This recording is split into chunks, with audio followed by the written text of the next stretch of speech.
Welcome back, everyone. One of the questions I used to get all the time that I love answering every single year is how I buy cheap iPhones or cheap phones in general. Now, it's a little bit of a different process for iPhones and Androids, if I'm being completely honest. Now, the number one way, the best way how I always try to buy the cheapest device and the thing that helps me out the most is literally just waiting like a month or two when a new phone comes out and then buying it in the used market. Now, this is particularly more impactful on the Android side than on the iPhone side. Now, in my personal life, because I have this YouTube channel, I have to buy all these phones brand new when they first come out, so it's not really applicable, but there are still times where I may wait out a couple of months, like I did last year with the OnePlus Nords, mostly because it wasn't really available, right, to a lot of people, and you're able to buy these phones in the used market even like 2 months later for a much cheaper price tag. For example, this year with the Galaxy S21, that phone literally came out, I spent whatever $800 on it. Not even 2 months later, it was selling for less than $600 in a ton of places.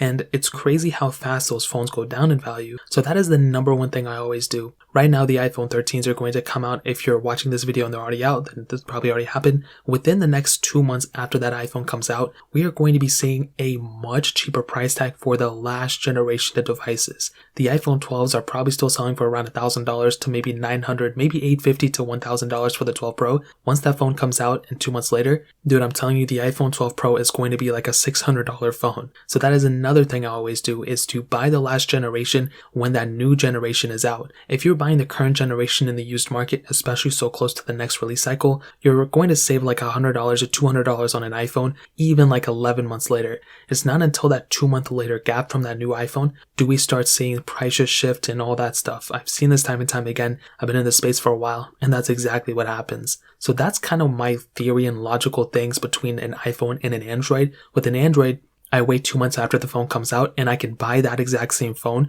for a much cheaper price tag. With the iPhone side, you can wait a couple of months. That iPhone 13 or that new iPhone price is not going to budge that much. If anything, it may even go higher because people can't really, get them because they're just being sold out everywhere. But it is that last generation that allows you to save a bunch of money at that point. Now, here's the other thing, and this is something that's really particular now more than ever. A lot of manufacturers are doing crazy trade-in values. So what does this mean? Well, essentially, manufacturers like OnePlus, Samsung, and I think Apple to a certain extent will give you money if you trade in an iPhone. Now, if you're really particular and you get your numbers right, you can buy like a Samsung Galaxy S10 for maybe like $250, and you can trade it into Samsung for like $300 and something or $400, whatever that trade-in value is. And like I mentioned, it's been scattered, but they've been doing some crazy trade-in values. So in that case, what I would do if Samsung says, hey, if you trade in your Galaxy S10, any version of the S10, and you can go ahead and trade in that phone and save, X amount, maybe $400 or whatever, $300 even, let's call it. I will literally go on eBay, try to find a Samsung Galaxy S10 in good condition for as cheap of a price that I can,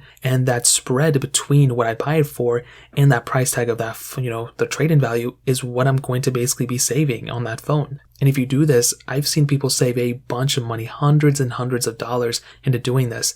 I've done this twice so far in my life, and I've had great results doing it, but this was like probably 2 years ago. Samsung and all these manufacturers have been doing crazy trade-ins now, so it's even crazier now more than ever. So what I would recommend doing is, once the Galaxy S22 comes out next year or something, I would recommend seeing what the trade-in value is, buying, that specific phone in the used market, and then trading it into Samsung or whatever other manufacturer just to save some price on that phone. And Apple does it too. You can buy an iPhone 7 for $100, trade it into Apple for $150, and save $50 that way too. And to a lot of people, $50 is a lot. So those are just a couple of different ways how I buy very cheap phones most of the time. If you guys have any other questions or anything, let me know in the comment section below. Hit the like button, that would mean so much, but definitely hit that subscribe button. More importantly than everything else, I love every single one of you guys. Hopefully I'll catch you guys in the next video. Peace out till then.